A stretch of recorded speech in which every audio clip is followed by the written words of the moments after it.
¿Qué tal, amigos? ¿Cómo están?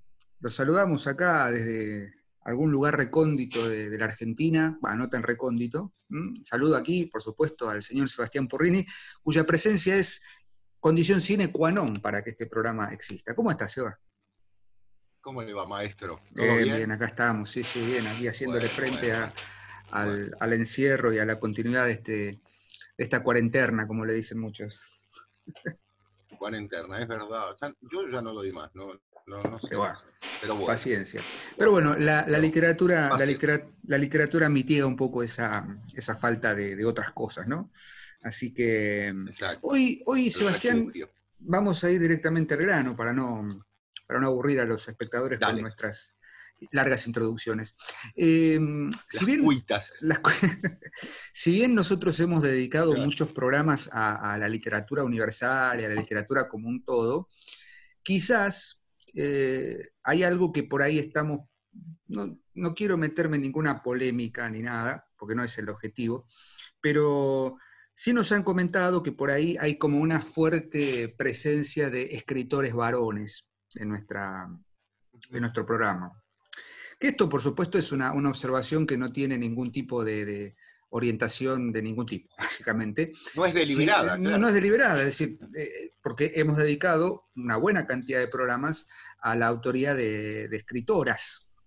Sin Pero duda. no quiero polemizar en este sentido de la literatura masculina, la literatura femenina, qué sé yo qué, No, porque no, no es este el espacio, nada. no tiene sentido. Sobre todo porque la obra o digamos, la fuerza de las literaturas que hemos mencionado, ya sea desde una novela, desde un cuento, desde un autor, desde un género, desde un movimiento, desde lo que sea, trasciende la cuestión de las Sin identidades duda. genéricas, etc. Pero hoy nos hemos tomado el atrevimiento, si se quiere, de elegir dos escritoras. ¿Sí? Vamos a hablar de escritora, vamos a hablar de Exactamente. No. literatura latinoamericana, por cierto, escrita por dos Ujú. grandes autoras, que una de ellas creo que está bastante presente, digamos, en los cánones tradicionales o Sí. habituales, y la otra por ahí, si bien es mencionada, es leída, necesita por ahí algún tipo Ujú. de reivindicación. Y estamos hablando fundamentalmente de dos escritoras que marcaron un camino distinto dentro de lo que es la literatura hispano o latinoamericana, no solamente por ser mujeres, porque sí acá es una condición que es inevitable mencionar, que tanto una como la otra escribieron en un momento en el que la primacía, sobre todo la primera de ellas, la primacía de la literatura, digamos, Es exclusivamente verdad. masculina, es decir, Ujú. destinada a la escritura de hombres, era muy fuerte. La otra por ahí ya escribió en una etapa un poco más abierta a este tipo de cuestiones, pero también se muestra en su escritura, y esto lo vas a hablar muy bien vos, una búsqueda, ¿sí?, de una voz que vaya a contramano o a contramarcha de lo tradicional en el sentido de lo masculino como preeminencia en la literatura. Y estamos hablando en el primer caso de la escritora chilena universal, María Luisa Bombal, nacida en 1910, fallecida en 1980, autora de grandes narraciones que vamos a comentar ahora rápidamente, y de Gioconda Belli, nicaragüense, nacida creo en 1972, ¿puede ser? ¿Estoy bien? O 48. 48, 48. cualquier cosa estoy diciendo. 1948, me fallaron los datos. Te digo una cosa, Diego, permitime Mm. Adelante. la interrupción, ya que lo decís. Yo no sé si la has visto, Gioconda Belli.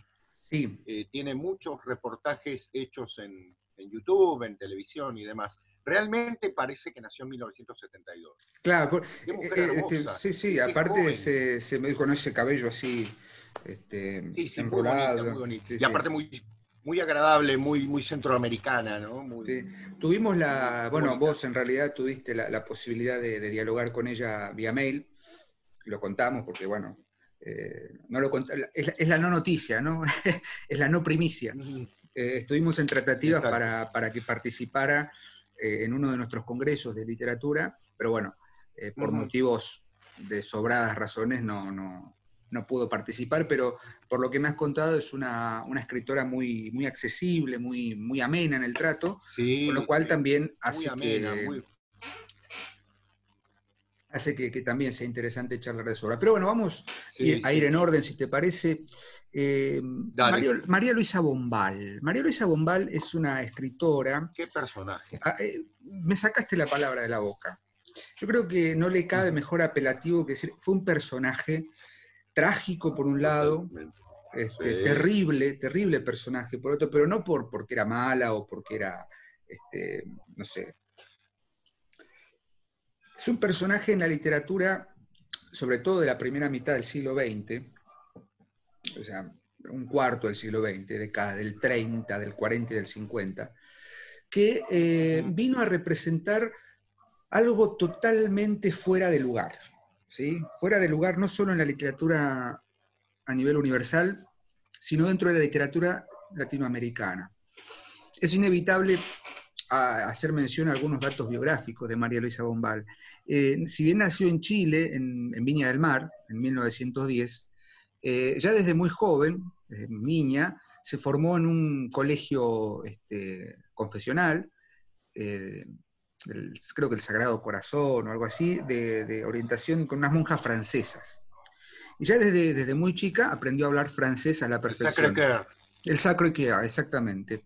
Y automáticamente su padre la mandó a estudiar a París. ¿Sí? Apenas cumplió cierta edad, se fue a París, donde vivía con unos tíos y se formó prácticamente, digamos, toda su formación inicial en lo que es la literatura, tanto como escritura, como lectura y demás, se hizo en París. Exacto. Y después, mucho más avanzada su edad, se mudó a Estados Unidos, donde vivió casi 30 años, con lo cual tenemos ya una configuración muy propia de ciertos escritores de esa época, pienso en Borges, por ejemplo, que Exacto. están a Claro. caballo entre Europa, América Sí. y América del Sur, digamos, y los Estados Unidos. Uh-huh. Esto hace que ya desde muy temprana edad, la literatura de María Luisa Bombal fuera totalmente, como bien dije antes, a contrapelo, ¿sí? O sea, corriendo de lugar todo lo que hasta en ese momento se venía escribiendo, lo que era sobre todo la literatura chilena. Una literatura que Claro.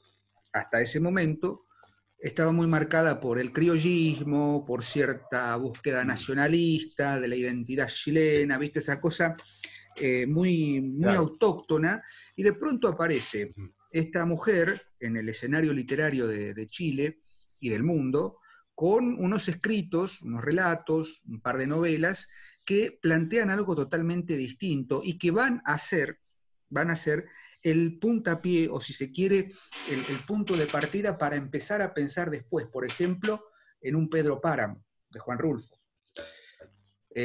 Para pensar, por Sí, señor. ejemplo, en una suerte de renovación de la literatura latinoamericana que será de la mano de Alejo Carpentier, de la mano de Juan Rulfo, y que después vendrá, obviamente, realismo mágico y el boom de la literatura que ya hemos mencionado Claro.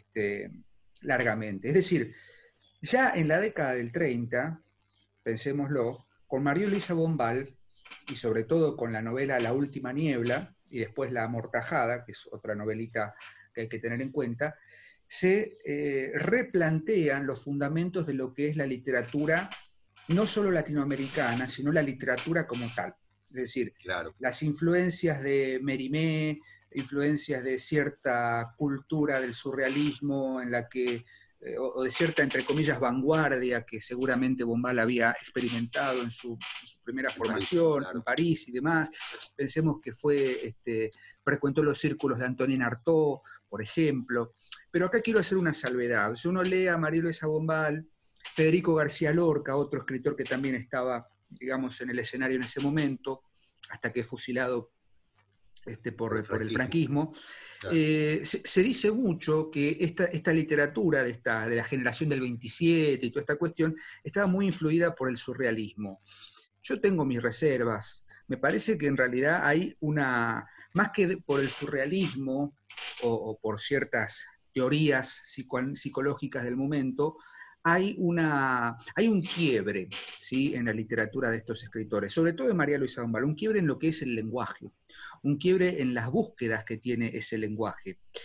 Y vamos a ordenarnos para entender esto. ¿Por qué digo que hay un quiebre en el lenguaje? Porque María Luisa Dombal viene a plantearnos algo que ya en la literatura europea venía ganando pista, que era la literatura de la conciencia interior, la literatura Claro. del quiebre del lenguaje como representante de la realidad Exactamente. A ver, la pregunta es, ¿el lenguaje puede tener un referente asible? Es decir, yo puedo a través del lenguaje reconstruir o recomponer un referente como lo planteaba el realismo. No. Evidentemente con ese quiebre que se produce sobre todo a partir del Ulises de Joyce, por ejemplo, Claro. las novelas de Virginia Woolf, ciertos escritores franceses de la época y demás, se produce algo que es magnífico y a la vez terrible, que es la ausencia de referentes. Y la referencialidad es muy difícil de reponer con el lenguaje. Y en ese sentido, las novelas de María Luisa Dombal, ya en la década del 30, en la literatura latinoamericana, vienen a representar un inicio, el inicio de un camino que después obviamente va a ser explotado por Juan Rulfo, Alejo Carpentier y toda la troupe de escritores que siguieron al movimiento del boom y realismo mágico. ¿Por qué digo esto? Porque hay en las novelas de María Luisa Dombal una fuerte presencia de los quiebres, no solo en el punto de vista, también los quiebres del espacio y los quiebres del tiempo. ¿Por qué? Vamos a pensar, por ejemplo, en La última niebla, novela publicada en 1935, si mal no me equivoco. Qué temprano, por otra parte, ¿no? Pero vos fíjate, Claro. eso es lo que me llama poderosamente la atención. Claro. Voy a hablar de La última niebla y voy a hacer un comentario de La amortajada, que es del 38. ¿Por qué? Ahora vas a ver por qué. La última niebla nos plantea una narración, ¿sí?, en primera persona, de una narradora, anónima, no tiene nombre. La anécdota es bastante terrible, ¿no? Una mujer que se casa casi a la fuerza, digamos, obligada, sin amor, un matrimonio sin amor con su marido, valga decirlo, y que obviamente, muy propio del bovarismo en la literatura, ¿sí?, vamos a hablar del síndrome bovarista, siente que ese matrimonio no la lleva a ningún lado, y obviamente el único escape que va a tener, pensemos en la época, década del 30, la figura de la mujer atada fuertemente a la idea de lo doméstico, ¿sí?, al oikos. La casa tiene que ser el espacio donde la mujer cuide a los hijos, cocine, atienda al marido, el marido tiene la licencia de poder tener su vida fuera de la casa, o sea, toda esa cuestión, esa cultura burguesa, ¿sí?, que es propia del bovarismo, como decimos, de Madame Bovary, y que, bueno, esta mujer encuentra una salida en un viaje que hacen, en una tarde neblinosa, por eso La última niebla, y ella aparentemente se enamora de un hombre, X, su amante, lo vamos a llamar el amante, y tienen una aventura ese día, esa tarde-noche, una aventura en la que se desatan las pasiones, bueno. Y es la última vez que lo ve. Van a pasar muchos años y ella va a seguir recordando esa última niebla, pero lo magnífico de esto no solamente es el paso del tiempo y el manejo del lenguaje, sino la posibilidad de que en rigor haya un cuestionamiento respecto de si ese amante existió o no. ¿Por qué digo esto? O sea, no estoy spoileando nada, obviamente. Para entenderlo, lean la novela. La novela juega todo el tiempo con esta posibilidad de cuestionarnos, hacernos cuestionar si realmente ese recuerdo que tiene la narradora es un recuerdo sostenido en la realidad o es un recuerdo sostenido en el deseo.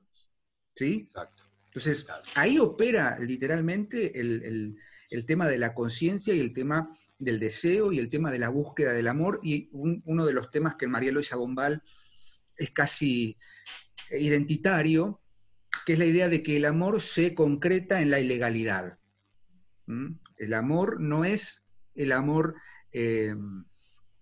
¿cómo decirlo?, canónico, matrimonial, claro, matrimonial, idealizado, sino que claro. se concreta realmente en la idea de un amor fuera de lo legal, fuera de lo legal.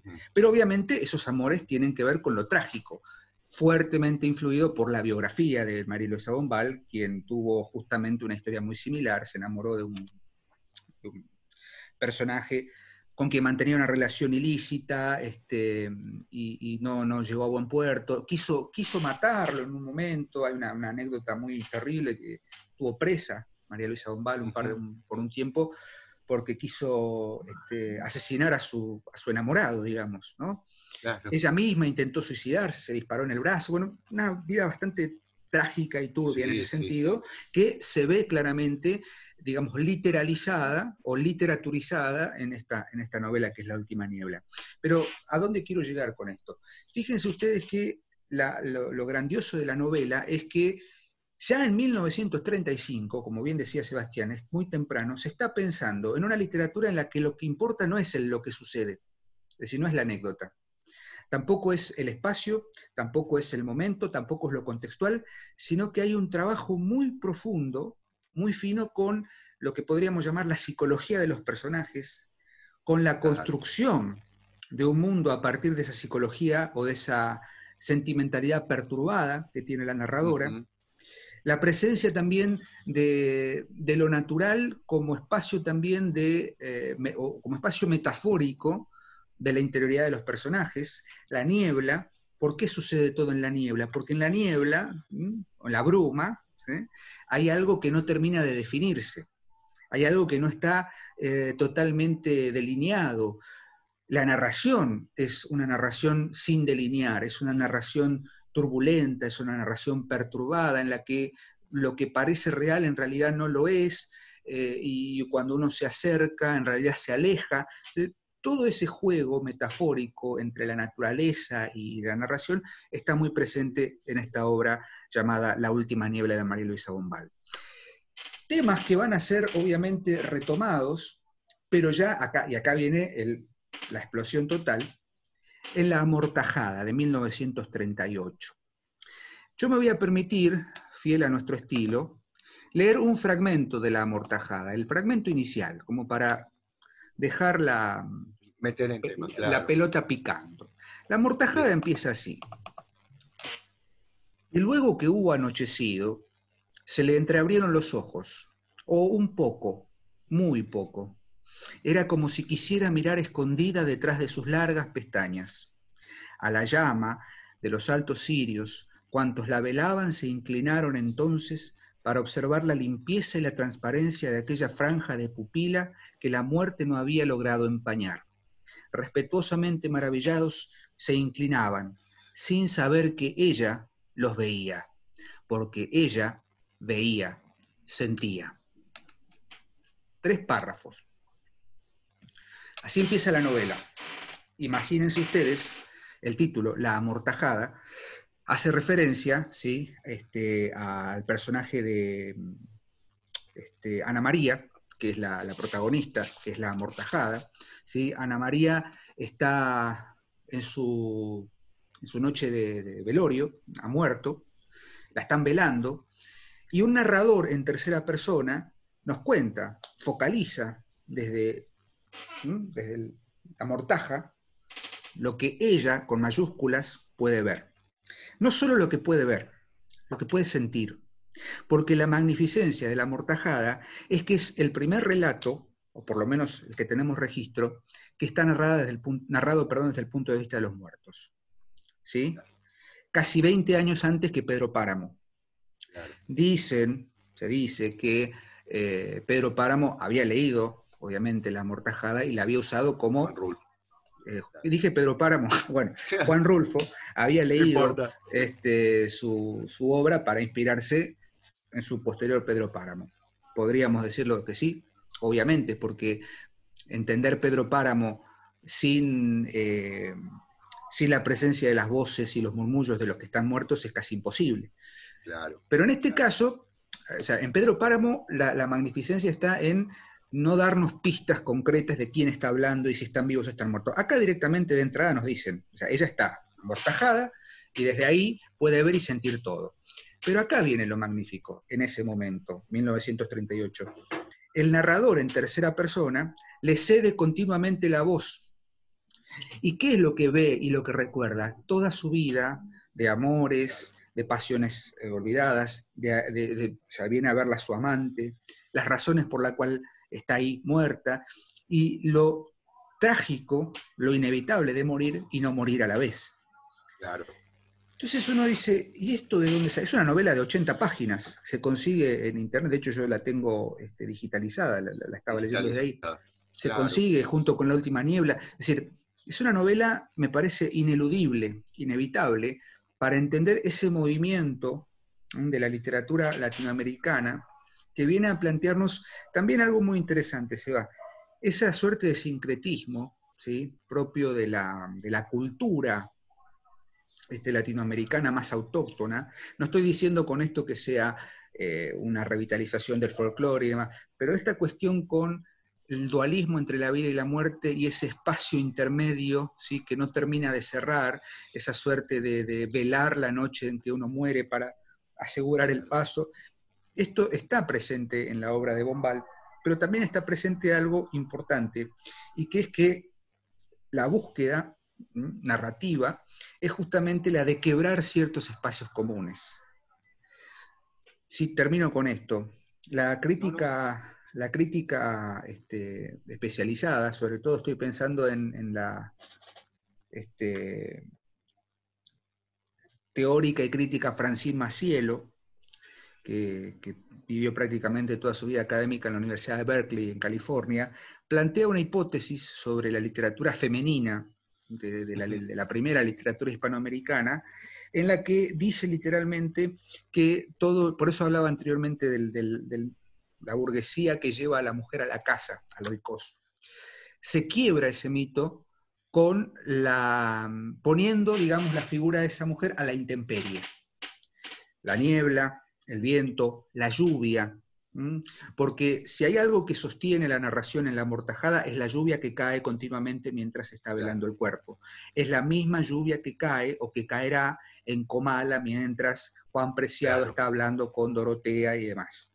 O no me acuerdo si era Dorotea o alguna vez. Es decir, el elemento natural, la tempestad natural, digamos, lo que quiebra la armonía de la naturaleza viene a representar justamente el contrapeso de esa armonía del hogar, del espacio acogedor en el que la mujer tiene que estar cocinando en el horno, esperando al marido.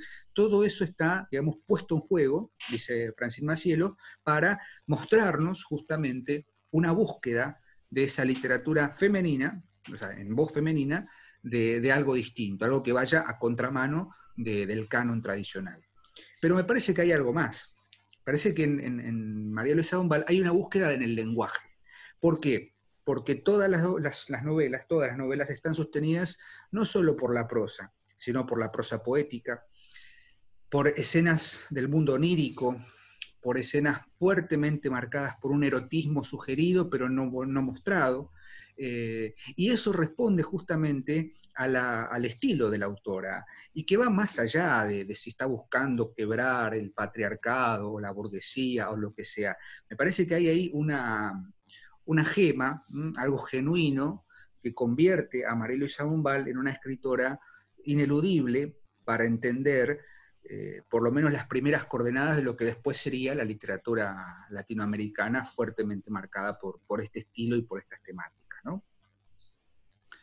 Más o Diego, menos, sí. Aprovecho, yo no leí La última niebla, me dijiste que es, ¿no es cierto? Yo no la leí. Leí La Amortajada hace mucho, pero no leí la última niebla. Y te pregunto, aprovecho, porque mientras hablabas me surgía la idea de una relación, por ahí no sé si tiene que ver, con la amante de Lady Chatterley. En algún sentido está preanunciado ese mundo en Lawrence, ¿no?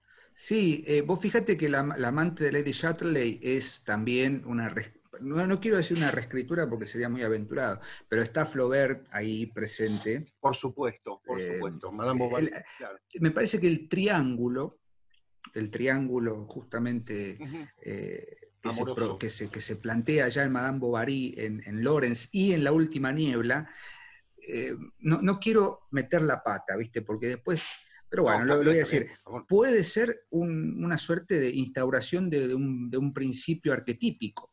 Es decir, Claro. La diferencia, me parece, y acá sí es algo a discutir, es que tanto en Flaubert como en Lawrence, la voz está tutelada por un hombre, mientras Claro. que en La Última Niebla, esa Está voz tutelada por una mujer. tutelada por una Exacto, es mujer, una vuelta de tuerca. no solamente porque la autora es mujer, sino porque la narradora es mujer. Claro, O sea, exacto. ni siquiera, porque en La Amortajada vos tenés como es un cambio de punto de vista, un cambio de eje. Hay un narrador en tercera, omnisciente, que de pronto mueve el ojo y le cede la voz a la amortajada.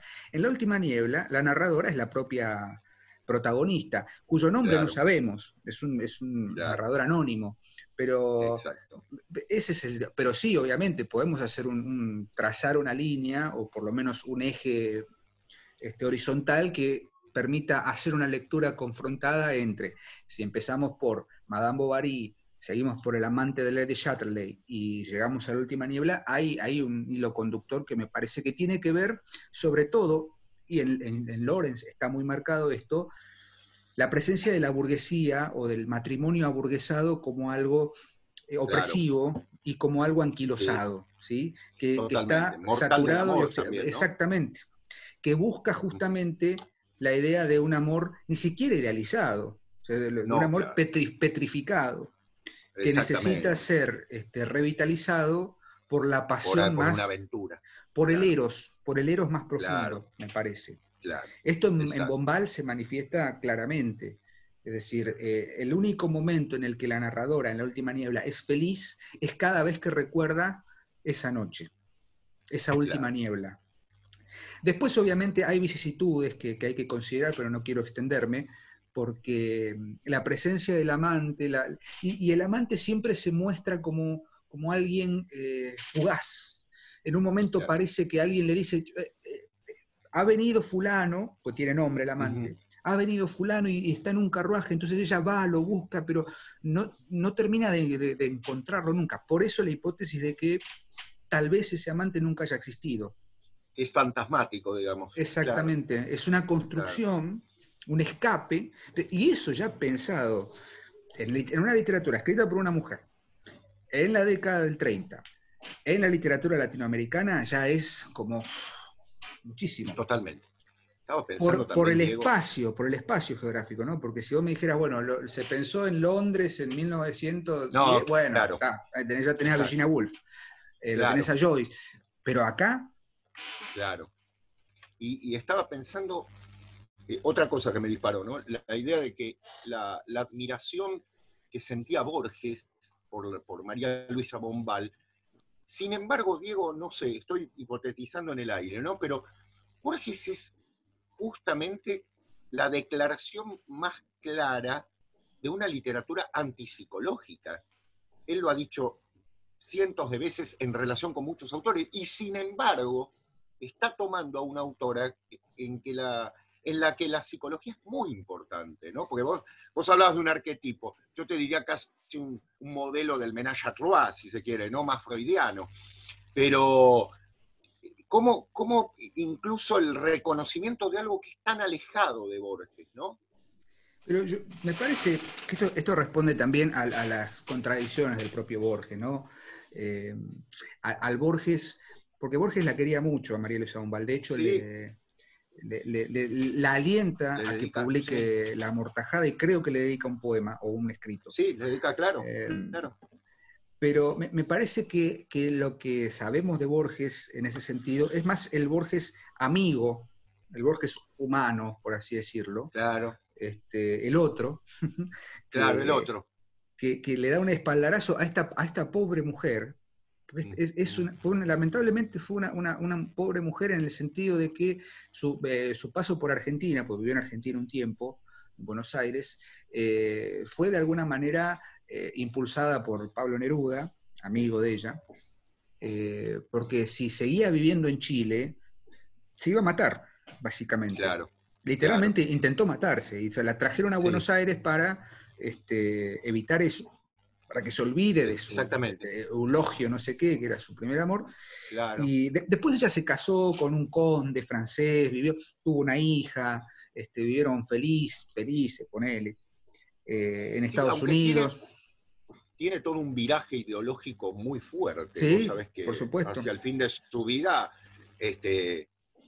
justamente es uno de los modelos que va a usar, como nos lo han pedido 100 veces, lo voy a nombrar, Roberto Bolaño, en la historia de la literatura nazi, la toma como modelo, ¿no? En ese sentido. Bueno, ya hemos hablado ¿Sabés de ese por libro. qué? Yo te voy a decir por qué. Porque las fuentes de inspiración de María Luisa Bombal fueron escritores escandinavos que luego viraron a esa idea, hacia el nazismo. Exactamente. Claro, Tenés ahí una fuerte... Pero volviendo a lo que me preguntabas de Borges, sí puede ser la contradicción, pero si te pones a pensar un poquito, ¿no hay algo de eso en Emma Suns? Digo, no se le escapó un poquito la tortuga en Emma Suns a Borges, que decir, bueno, yo no quiero ser yo creo que más en el carácter, y de pronto te tira un... Claro. Ahí hay una escena de venganza de la mujer, violación, etcétera, Totalmente. Violación entre comillas, que es... No es ningún boludo. Y, perdón, y el cambio de narrador. Yo tengo para mí que Emma... A partir de ese momento estaba todo... Entonces, exactamente. A Borges se le puede perdonar todo, ponele que sí, porque lo queremos, nosotros lo queremos a Borges. Pero me parece que también hay que reconocer justamente por ese aspecto que uno tiene, la posibilidad de una contradicción. Vos fíjate que incluso el juego, él usa una palabra en ese cuento, que bien citas, que es circunstancias. Es decir, las circunstancias no son psicológicas. Claro. O sea, todo aquello ha sido psicológico. Salvo algún que otro nombre propio. Exactamente. Claro.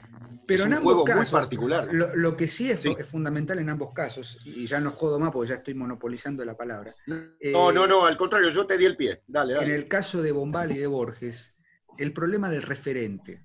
Yo estoy con la palabra referente. Por ahí los espectadores que no son del ámbito de la literatura o de la teoría literaria, ¿qué está diciendo el referente? ¿No? Cuando hablamos de referente nos referimos justamente, valga la redundancia, a aquello de lo que se está hablando, ¿no? Es decir, entre comillas, salvando la distancia, el tema. El referente, tanto en Borges como en María Luisa Bombal, nunca es la realidad. No, claro. ¿Sí? ¿Por qué en Borges? Bueno, porque el referente siempre es la literatura, el espacio o lo más real. O lo más real. En María Luisa Bombal, sí, bueno. Platónicamente lo más real. Sí, lo que hacía el vuelo. En María Luisa Bombal, si bien sucede en un espacio real, tampoco podemos considerar, porque el mundo en el que sucede La Última Niebla, si alguien me dice que eso es realista, y yo digo, revisemos un poco algunos conceptos. Mucho menos en la Amortajada. La Amortajada, exactamente. Mucho menos, en la Amortajada está hablando una muerta, básicamente. Claro. Entonces, ese cuestionamiento sobre la posibilidad fehaciente de referirse a algo del mundo real con el lenguaje o con la palabra del mundo real está puesto en duda continuamente. Diego, ¿cuánto para poder relacionar, ¿no? Porque y hablamos de dos obras, ¿eh? De dos obras, entre las dos nos suman 200 páginas. Bueno, con mucha más razón. Estaba pensando en cuántas novelas desde el punto de vista del muerto, ¿no? Desde Memorias Póstumas de Brás Cubas, a quien le vamos a dedicar un programa, ya dijimos, pasando por Mientras agonizo de Faulkner, La muerte de Artemio Cruz de Carlos Fuentes, el difunto Matías Pascal del italiano, por Dios, del premio Nobel. 6 personajes en busca de un autor. Luigi Pirandello. Luigi Pirandello, gracias. Mirá que de quién me fui a olvidar. ¿Cuántas novelas desde el punto de vista del muerto, ¿no? Y también cuentos, ¿no? Desde ese punto de vista, muchísimos. El muerto de Borges, ¿no? Bueno, en fin. Bien. El milagro secreto, sin ir más lejos. El milagro secreto. Que bueno, si bien no es el Morituri, ¿no? Es el Morituri. Claro, el Morituri, claro. Bueno, La voz media, también, la voz claro. media. Claro, ¿Qué la te iba voz a media, decir? exactamente. Te iba a preguntar algo sobre eso. No, pues, lo digo porque no muere, digamos. No lo narra un Claro, muerto, pero está por morir. Me claro. olvidé, me olvidé. Ah, te iba a preguntar esto. ¿Las Bueno, Memorias Póstumas de Blas Cubas de qué año es? ¿Te recordás más o menos? 1881. Claro, muy anterior. No, es una genialidad, que realmente preanuncia toda una literatura, ¿no? Ya le vamos a dedicar un Sí, momento. no nos engolosinemos porque después cualquier Claro, cosa. claro. Bueno, voy a Gioconda Belli. Por favor. Gioconda Belli yo leí, lo primero que leí de ella fueron sus poemas. Vos sabés que Diego es una gran poeta, una gran poeta erótica, valga decirlo. No tengo aquí a mano, porque los tengo digitalizados y para mí es un problema abrir todo esto. Sus poemas eróticos, se los recomiendo, y más te los recomiendo, anda a buscarlos, son de una belleza absoluta, en el sentido de que ella erotiza sin caer de ninguna manera en ningún tipo de pornografía, al contrario, es el amor más sublime el que se canta, desde el punto de vista de la relación de pareja, muy claramente, ¿no? Es el hombre y la mujer fusionándose en búsqueda de una belleza que nombra lo sexual constantemente.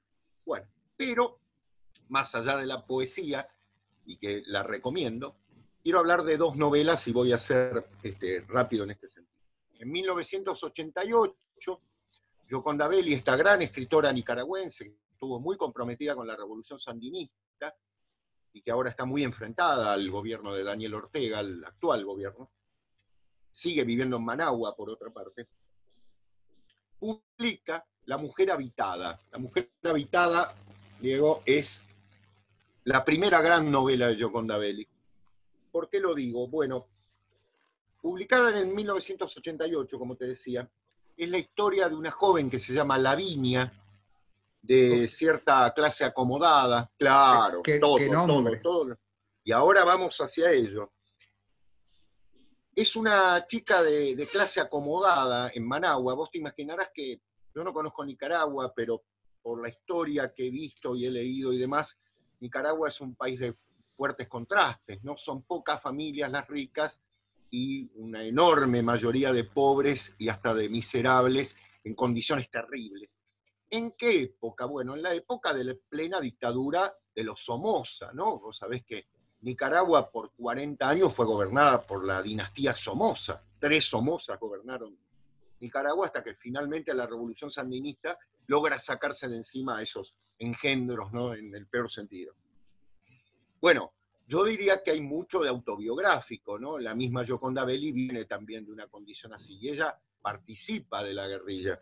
Lavinia es una chica que entra en una empresa, joven, que tiene estudios en universidad, que se caracteriza por tener una formación muy delicada, pero de pronto conoce a un compañero de trabajo que en esa doble vida, y está el doble, en esa doble vida es digamos, un dirigente de empresa, pero a la vez está comprometido con la guerrilla. Y entonces empiezan a conocer al sector popular, digamos, ¿no?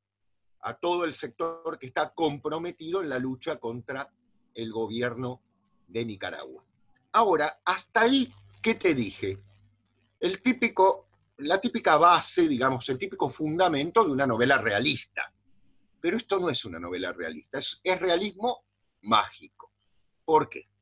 No te digo fantástico, es mágico, muy claramente mágico. Estamos en la típica región de América Latina, exuberante, lluviosa, llena de verde y demás, en la que hay un sustrato clave. ¿Cuál? El sustrato aborigen, muy fuerte, con toda una tradición ligada a la sumisión, a la explotación, a todo lo que tiene que ver con dejarlos de lado y demás, que está narrado en la novela en 2 marcas gráficas muy notables. Es decir, tenés un tipo de letra para el relato de Lavinia y otro tipo de letra, en una bastardilla, diríamos, ¿para quién? Acá viene lo maravilloso.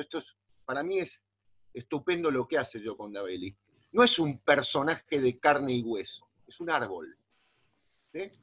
Es un árbol en el que está, digamos así, transmigrada el alma de una mujer aborigen que habla con esta chica, pero no porque le hable directamente, sino porque le susurra en momentos terribles la lucha que el pueblo aborigen ha tenido también desde el punto de vista de la opresión vivida hace 500 años. Vos leíste un fragmento, yo te quiero leer un fragmento del momento, de uno de los momentos en los que habla este naranjo, ¿no? Y dice, mira qué belleza de texto, ¿no? La noche envuelve mis ramas y los grillos cantan su canto monótono en medio del cortejo de las luciérnagas. Ya lo erótico, ¿no? Apenas si logré alcanzarla en el sueño, marqué mi nombre, Itzá, gota de rocío, en sus visiones de flores y vuelos. Yo también soñaba con volar cuando veía a los pájaros levantarse en bandadas al arribo de las bestias y los tropeles de hombres hediondos e hirsutos. Tan pequeños los pájaros y con tanta ventaja sobre nosotros. ¿Quién es que está hablando? Está hablando Itzá, que es esa aborigen del siglo XVI que ha luchado contra la conquista española y que de alguna manera le transmite a Lavinia el mensaje de la rebelión contra todo tipo de opresión. Pero es un mensaje que obviamente transmite un árbol. Entonces, ¿cuándo lo puede hacer? ¿Cuándo lo puede hacer? ¿Quién lo hizo hace 500 años de manera gloriosa? El querido William, ¿es cierto? Es decir, cuando los dioses nos quieren hablar, cuando los muertos nos quieren hablar, nos hablan en sueños, ¿no? Y en eso Gioconda Belli, ¿por qué te digo que es realismo mágico? ¿Por qué no es fantástico? Porque es lo natural lo que participa. ¿Cuál es la diferencia? Una de las diferencias, no la diferencia.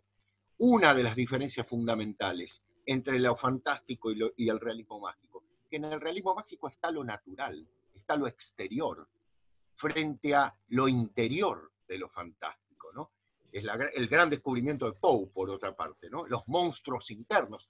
No hay monstruos en el realismo mágico. Hay, en última instancia, seres, digamos así, fantasmáticos, feéricos en algún caso, que participan de lo exterior, de la naturaleza, conversando con el ser humano. Porque justamente para América Latina la naturaleza ha sido un poco la gran lucha, ¿no? El gran ámbito en el cual se iba a desarrollar la explotación en todo sentido. Fíjate, digo que no voy a ir más allá. ¿Por qué? Porque la lucha de Lavinia y la lucha de Itzá se van a unir, siempre con un hombre, ¿no? Un hombre al que aman, ¿no? Y que en este caso, en esa tierra imaginaria, vos sabés que no se llama Nicaragua, se llama Fagua. Fagua es la región que ella hace juego a Managua, ¿no? Y Nicaragua, Fagua. También hace juego con fraguar, ¿no? Es decir, crear algo muy particular. En el fuego. Es el gran lugar, digamos, la gran Macondo en la cual Gioconda Belli ubica sus grandes historias. Esta historia va hacia un avance y hacia un enfrentamiento con la realidad muy fuerte, que no quiero narrar.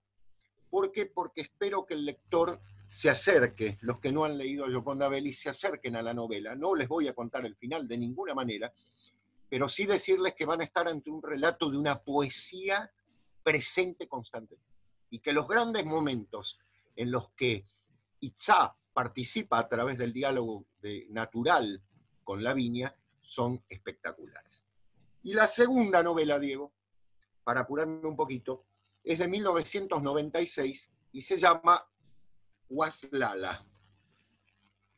Waslala tiene una relación. Fíjate que se llama La búsqueda, no sé si llegas a ver el subtítulo, La búsqueda de una civilización perdida. ¿Cuál es el tema? Te imaginarás, la utopía. Otra vez, en Fagua, una joven llamada, los nombres, ¿no? Lavinia en este caso se llama Melisandra, ¿no? Melisandra sale en busca de Waslala, que es esa región utópica ideal, que no es ni más ni menos que la búsqueda de un viaje interior hacia una región que permanece incorrupta y que tiene la característica justamente de ser la salvación para toda esta civilización destructiva en la que vivimos, ¿no? Ha habido algún oyente, Diego, que nos escribió que nosotros que hacíamos un canto a ciertas cosas que estaban perdidas. Sí, me alegro, sí, me encanta la idea, ¿sí? Como diría Borges, apoyo todas las causas perdidas, ¿no? Porque las que ganaron, la verdad que son espantosas, en muchos sentidos. Y te quiero leer un fragmentito de lo que es Guaslala, que también es una historia de amor, que también parte del relato de una mujer con su hombre, con su hombre, sí, con su varón que lo acompaña, ¿no? Que la acompaña y que van hacia esa búsqueda de un ente utópico, que dice lo siguiente: Melisandra se quedó callada. Para ella lo más importante era comprobar que por razones ajenas a la lógica, cada quien pensaba que solo el descubrimiento de Guaslala redimiría a Faguas de su maldición bélica y les permitiría dedicar su heroísmo a una causa honorable. Guaslala era considerada el último reducto del orden, lo único que podría devolverle a Faguas la perspectiva de una manera alternativa de vivir. O quizás, como pensara Joaquín, que es un personaje importante en esta búsqueda, era tan solo el recurso colectivo final, agotadas todas las otras ilusiones. Pensá en lo que pasa en Nicaragua, ¿no? Era un juego de espejismos del que nadie en Faguas escapaba, y ella era parte de ese juego. Siempre lo había sido, lo hubiera sido aún sin proponérselo. Es decir, ¿cuál es la fuerza de esto? Que América Latina, que ha sido la gran utopía de Europa, ahora va en busca de sus propias utopías. Perdidas todas las trascendencias, evidentemente, como decíamos en otro programa, ¿no? Digo, perdidas las trascendencias, evidentemente lo único que queda son la búsqueda de lugares selváticos, cerrados, alejados de la civilización, en las que el ser humano busque algo diferente a un mundo de explotación. Pero fundamentalmente también, esencialmente también, la idea de que la utopía nunca llega a realizarse, porque es en última instancia un producto ideológico. Y Gioconda Belli, la mujer tan comprometida con Nicaragua, que le duele Nicaragua, ella lo ha dicho en un último reportaje que me encantó, que está en YouTube, ella dice: a mí me duele Nicaragua, porque es una mujer que quiso cambiar esa historia, se da cuenta de que en última instancia tenemos una historia espiralada, volvemos a lo mismo, volvemos a esa desgracia, volvemos a plantear utopías que siguen siendo mortales en algún sentido. La verdadera utopía es la búsqueda interior, y esa verdadera utopía es hacia la que sale Melisandra, por la que lucha Lavinia, y sobre todo, y acá te va a asombrar, pero ¿por qué mujeres? No solo porque Gioconda Belli es una abanderada de los derechos de la mujer, que yo comparto, ¿sí? De los derechos de la mujer, mirá lo que estoy diciendo, ¿no? De los derechos igualitarios del hombre y la mujer, sino fundamentalmente porque la mujer todavía parecería, en cierto modo, en ciertas sociedades, tener un principio de incorruptibilidad, que es parecido al romanticismo, ¿no? Qué parecido a Eleonora, a Morela, a Ligeia, a tantas mujeres, ¿no? Que en última, bueno, a la sublime, ¿no? A la beata, cuántas mujeres que corresponderían a ese estado superior. No deja de ser utópico, pero por otra parte no deja de ser el principio fundamental de cierta salvación, ¿no?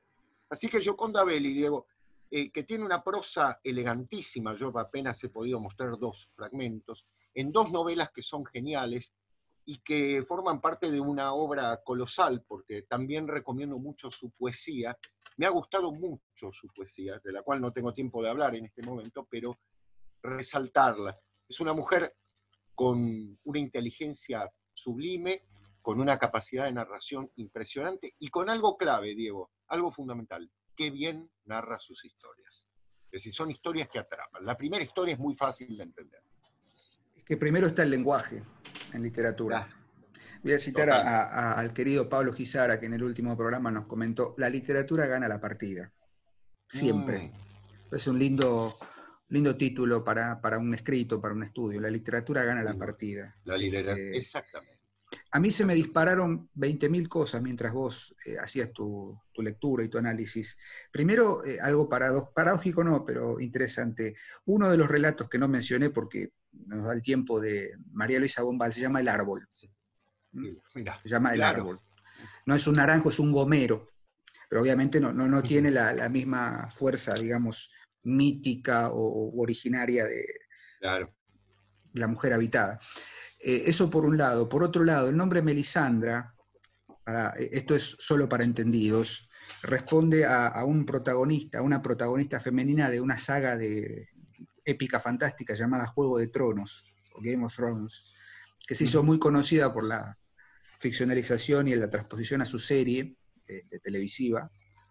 Melisandre es una bruja en ese relato, en esa novela. Por otro lado, me quedó muy patente esto de la utopía que vos mencionabas, ujú. de Waslala, y algo que citaste sobre el orden, no recuerdo ahora la cita, vos hablabas del orden. Sí, sí, sí, exacto. Y en ese El sentido, último lugar donde queda un orden. donde queda un orden. ¿Por qué? Porque me lleva directamente a La ruina de Cash, de Roberto Calasso. Claro, sí, Las señor. grandes civilizaciones o los grandes espacios de esplendor del ser humano fueron civilizaciones donde lo que había era orden, sin necesidad de ninguna ley, dice Calasso, ¿no? No, claro, El claro, problema está con la claro, instauración de la ley, porque la ley implica que hay algo que está desordenado y necesita de una totalmente. fuerza, ya sea natural o, digamos, ¿cómo se dice?, artificial, como la ley o como la Ujú, legalidad, como el ujú. código escrito que legaliza, Claro, código Hammurabi, claro. por ejemplo, ¿no? Sí, Eso claro, claro, claro, viene como claro. a dar la pauta de que, bueno, hay algo que ya no se sostiene en la naturaleza humana, que es el orden natural, la armonía natural del hombre con la Exactamente. naturaleza. En el momento en que se necesita la ley del hombre, justamente, es porque el orden se ha Claro, perdido, claro. básicamente. Exacto, Y por exacto. último, una referencia cinematográfica, ustedes me dirán, ¿a dónde va a ir este tipo? La película de James Cameron, Avatar, una película de Sí, ciencia ficción, una película que le llevó casi 10 años realizar por la cantidad de dinero que necesitaba para construir para este sustentarla, mundo, claro, claro. este planeta ordenado naturalmente por un árbol, por un árbol.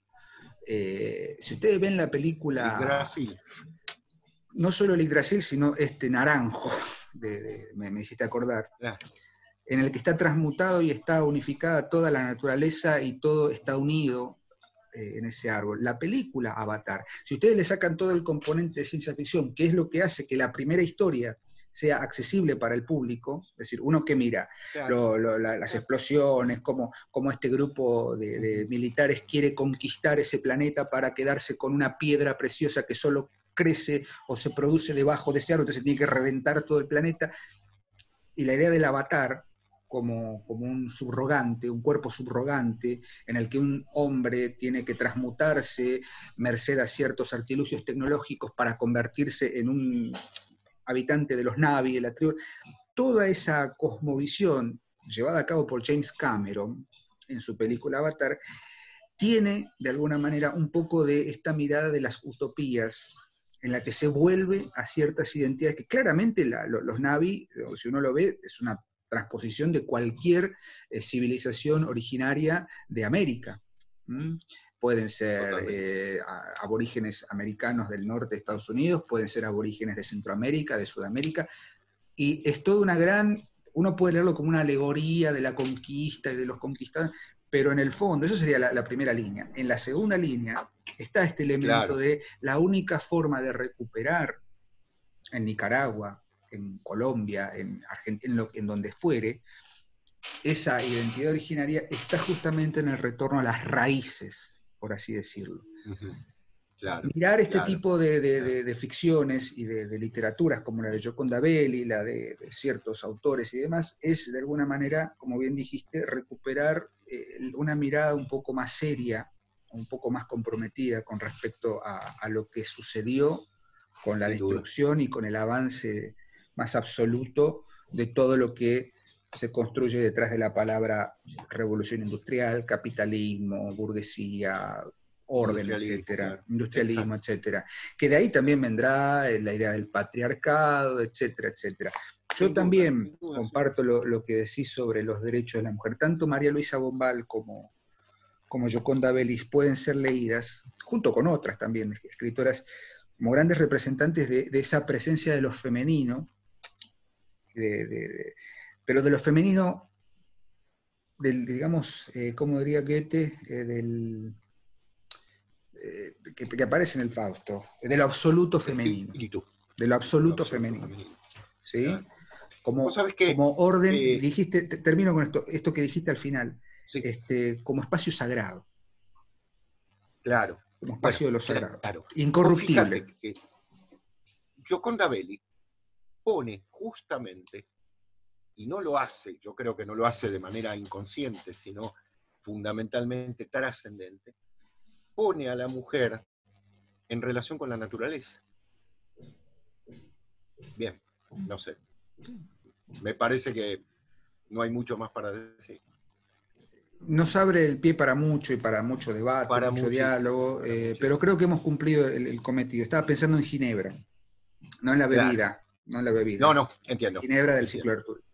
Exactamente. La dama del José lago, bueno, en Arturo. fin, Claro. digamos, ahí tenemos toda una cuestión que podríamos seguir trabajando en otra parte. Totalmente, sí.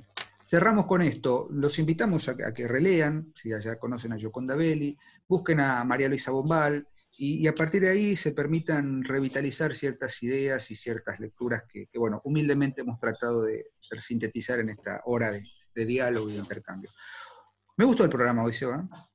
¿Te gustó? Me gustó, Me alegro. A mí Obviamente también. nos quedan muchas cosas en el tintero, pero bueno, Por aquí supuesto. estamos, seguimos leyendo como siempre, como todos los lunes, y los jueves en Instagram, en los vivos, compartimos los viernes después los vivos que grabamos. Así que, Seba, te mando un gran abrazo. Lo mismo, Dieguito. Un gran Un abrazo. enorme cariño por allá, y nos estamos viendo, nos seguimos leyendo, y gracias a ustedes, los que nos miran todos los lunes y nos comentan, por seguir haciéndonos leer y empujándonos a leer. Críticas y mimos. Exactamente. Chao, Bueno, Seba, que estés bien, ¿eh? lo mismo. Adiós, gracias. Nos vemos.